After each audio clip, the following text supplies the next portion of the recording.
Hello, my name is Lewis, Meriwether Lewis. This is my faithful dog, Seaman. We traveled the Wild West almost first than anybody. I was born in 1774 and died a tragic death in the early 1800s. My story begins in a small town near Virginia. I was only 5 years old when my father tragically passed away.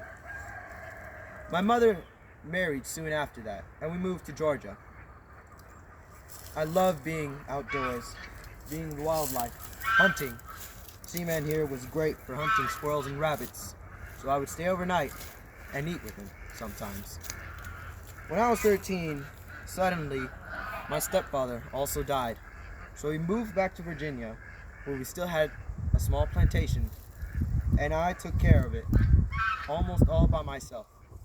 As I grew up, I became acquainted with the farmer next door, Thomas Jefferson.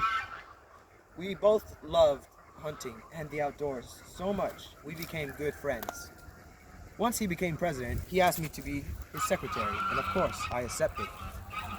But once he bought the Louisiana territory, he needed to discover what was there. So of course, I was the right man for the job. I picked my other trustful friend, William Clark, to come with me, and we recruited for the 40 other team members. Seaman here also came with me, and he was the only member of our team that was not a human, and he still survived. Didn't you? Yeah.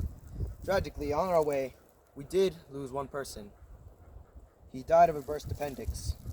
In North Dakota, we had a guide to help us named Sacagawea. She helped us cross all of America, all the way to California, where we stopped at the Pacific coast, and then we headed back. When we reached the prairies, we saw magnificent creatures. We saw 122 new species of animals, 179 new species of plants. Bison, coyotes, and grizzlies were discovered for the first time. I sent a prairie dog to Thomas Jefferson so he could study it.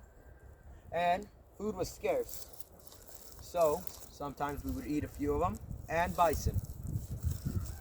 Once our journey was completed, I was known as a hero. William Clark was as well, and all of the others. Our story was heard far and wide.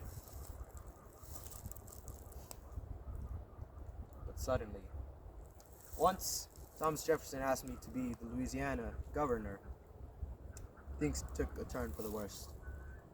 See, people didn't like my decisions. And after a few years of governing, they didn't like me. And I felt insecure. I didn't know what to do with my life. So on a boat ride in a river, I decided to kill myself. I failed on that attempt. I was moved to an inn to recover. 4 days later, I was found dead on the inn floor, with Seaman right beside me, not wanting to leave my side. This is the story of Meriwether Lewis.